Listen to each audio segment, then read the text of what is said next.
So, ayun, yun na, 1595, di ba? Lukban, Quezon. Ito yung makasaysayang simbahan ng ating Lukban. Itong simbahan na to, hindi to ginamitan ng ano, dito ginamitan ng semento. Ang ginamit dito ay paste lang.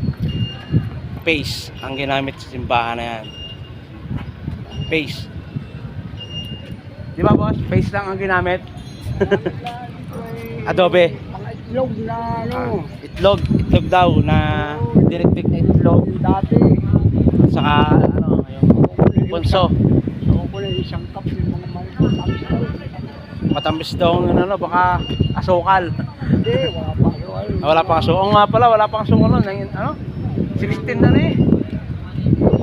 1595. Oh. Oh, mga pulot ang ginamit. Pulot daw ng pukyutan. Ang ginamit, boss. Yan, wala pang ginamit sa semento, pero ang tagal lang nito. 1595. Alam yan. Sino kayong tao na doon? Wala pa. 1595 yan si boss. Boss, boy. Buhay ka na ng buhay ka na ng tao na yan, boss. Hindi pa, 1595. Wala pang buhay noon. Yan. Lukban, Quezon. Yan, oh. Solid lahat ng bato. Paano nabuo yan? Walang semento, di ba?